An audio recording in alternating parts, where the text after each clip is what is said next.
referred to as fairy penguins or little blue penguin. It doesn't really matter which one you call them, just because the common names for the same species of bird, although little penguin is the preferred name. I'm very hungry, penguins, and since you're a pool feeder, you better get back in the pool, I think. Might come closer in. Hang on a minute, Sassy. I'll just wander around and see if I have only got 8 here. Hang on, 2, 4, 6, 8.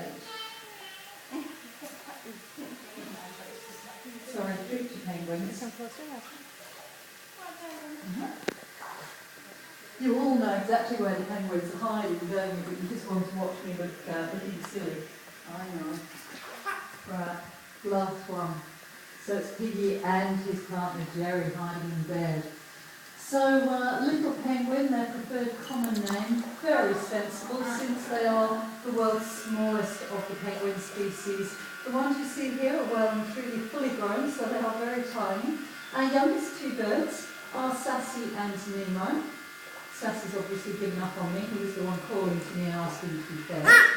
Now, so the youngest two birds are 7 years old, and they're actually the offspring of these two here. These two are a pair. Jerry, the smaller one, the female in front, and Piggy, our oldest bird, coming up behind Jerry. Now, Piggy is 19 years old.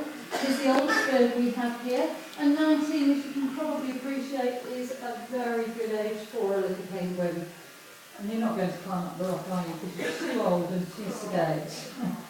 So, but to put 19 in perspective, in the wild, these birds can expect to live an average of 10 to 12 years. So, if Piggy wants to go back to bed, that's quite fine. I'll actually take the bucket all the way around to him, get down on my hands and knees and poke the fish into his little box, because he's doing very, very well at 19. And we don't like to upset poor old Piggy anyway. So these birds weigh an average of 1 to 1.5 kilograms, and they stand, as you've seen, around 30 centimetres tall, so they really are very tiny indeed. Not only are they the world's smallest of the penguin species, they're also the only species of penguin that you'll find living and breeding in Australia. They're found all around the southern coastline. Here in the west, as far north as Fremantle, follow the coastline around all the way around Tasmania, and then in the east, just north of Sydney. They're also found in New Zealand. Now, I know Penguin Island is rather a tiny island, only 12.5 hectares in all. We do actually have the largest breeding colony of little penguins here in Western Australia, so it's a very special place for these birds. Currently, the estimated population at around 1,000 adult birds, so quite a lot of birds for such a tiny island. Now, first up we have Pingu. Pingu and Sassy are very spoiled, very lazy penguins, much too spoiled and lazy to actually take their fish in the pool, which would be much more natural for your birds. But our birds pretty well train us. We don't train them at all. In fact, we try to, but we're just rubbish at it.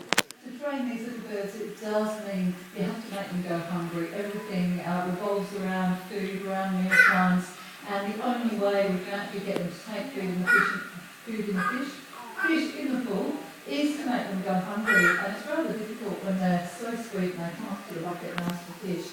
And it doesn't always work in any case. They actually will. We can lose penguins if we try to make them go hungry. It's very, very difficult. There's a very fine line. So they basically do whatever they want. We have, however, managed to get 5 of our penguins pool feeding, so we figure that's not too bad. 5 out of 10 isn't too bad at all. They can have